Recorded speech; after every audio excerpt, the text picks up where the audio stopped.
going YouTube? This is Team Delta Force coming on Super Genji 88's channel. I did PM him. Well, it was kind of weird. I was discussing on a trade for his Vanguard channel, and then all of a sudden I brought up the situation of a video swap, or me being able to be a part of his channel. I really do enjoy watching his channel, so definitely subscribe to him if you're not subscribed to him already. But this is a segment that I do in my channel that I'm starting to do. This is actually me coming back to this segment. So this is the first video of me coming back to my segment. So others will be on my channel. So anyways, this main segment of this, it's I used to call it card fight. Well, it's basically which card is better, but now I'm just gonna call it card comparison with Delta. But this is me just comparing two very similar cards, or they both, they relate to each other in a way, and then I decide which one is more better, which one's maybe more useful in any type of deck, or whatnot. So, but today we have Pot of Duality and Upstart Goblin. First, let's just go ahead and begin with the effects of Pot of Duality. Pot of Duality, these are two very common cards that you might see in any type of deck. But Pot of Duality, sorry if I do look over here, I am looking at my iPad right now reading the effects to you, but don't worry, you guys will be able to read the text up here or down here or something.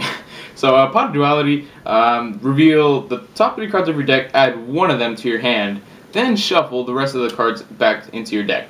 You can only activate one Pot of Duality per turn, and you cannot special summon a monster during the turn you activated this card. But Pot of Duality, it does let you able to search up to the top 3 cards of your deck. It does give you a choice instead of just being able to draw one card besides Upstart Goblin. But let's just go ahead and read Upstart Goblin's effect, or it's pretty self-explanatory. Draw one card and then your opponent gains 1,000 life points. So both cards, they are very situational cards. Really, I guess it really depends on what type of deck you're running. I personally run Upstart Goblin in my decks. Because, well, the only really 2 decks that I really play right now in these days are Black Wings and Twilight. Twilight, I don't even run any of either, so let's just not even get to Twilight. But Twilight, or not Twilight, Black Wings, I did play test both, and some of you might find this shocking, but Upstart Goblin actually turned out to be the better card. I would either run 2 Dualities or 3 Upstart Goblins. 3 Upstart Goblins was 2 Dualities was okay. I didn't like running 3 because it did slow down Black Wings a bit. The point of the deck with Black Wings is that you swarm in all at once and then go for those OTKs and then leave your opponent stuck in a position where they have a field of monsters just waiting to attack the next turn and finish them off. And that's mainly the point of Black Wings. But with Upstart Goblin, the thing that I made me in an iffy situation was that your opponent gained 1,000 life points. It's a really drawback to with Upstart Goblin. It lets your opponent gain 1,000 life points, but that didn't really matter to me because, like I just said, with Black Wings, it made me, when I would have my Black Wings swarmed out or have all my monsters swarmed out, it really didn't matter if they gained 1,000 life points or not, because I would be attacking with so much power. And then now, if that 99% ban list is true, we got 2 clues. So now OTKs are going to be a lot more a higher chance for Black Wings now, just because. And Upstart Goblin, I think, is the main card for that deck. But I get it really depends on what type of deck you're playing. Like I said, maybe in sectors. No, not really. I don't even play in sectors. I hate those decks. I hate top tier decks.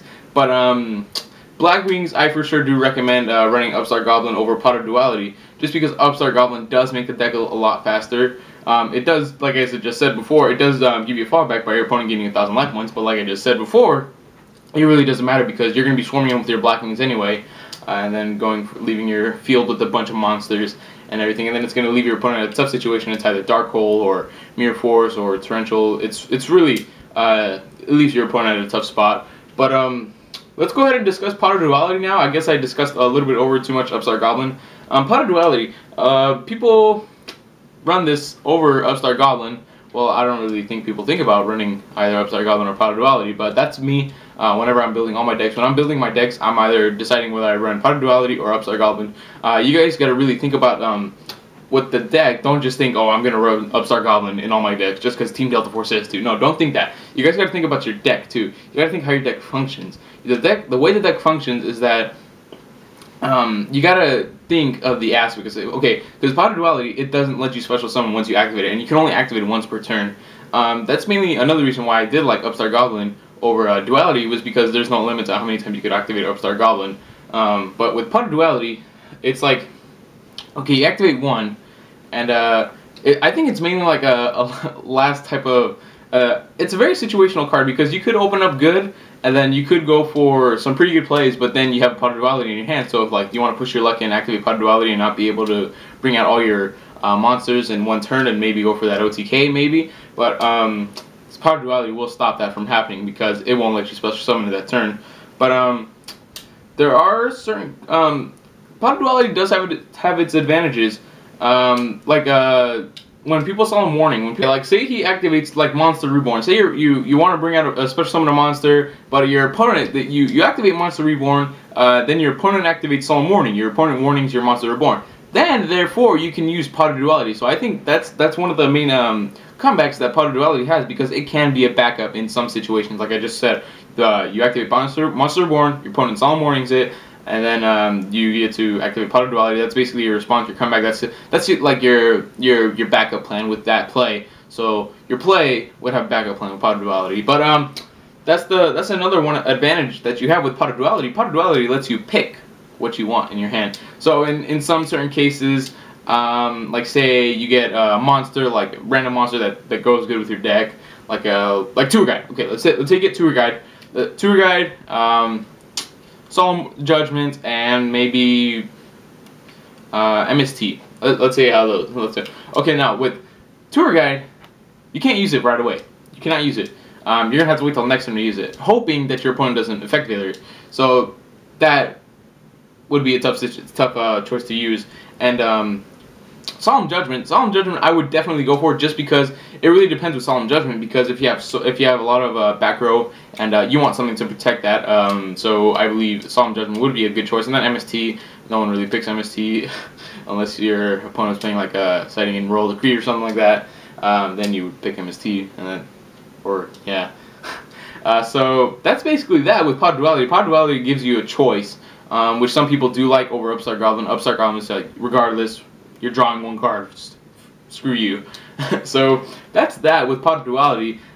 In my case, like I just said, I prefer Upstart Goblin, but that's only in some certain decks. But the only two decks I run are Twilight and Blackwings, and Twilight doesn't even run Pot of Duality or Upstart Goblin, and Blackwings, I play tested both, and Upstart Goblin became to be the better choice. So I believe Upstart Goblin is the better card for Blackwings, but depends what deck you're playing, like I said. So anyways, guys, if you guys did enjoy the video, please come to my channel. I'll have a lot more videos like this if you guys did like the card comparisons. And yeah, so anyways, once again, thank you Super Genji 88 for allowing me to be a part of your video swap, be a part of your channel. And once again, thanks guys for watching. This is Team Delta Force, over and out.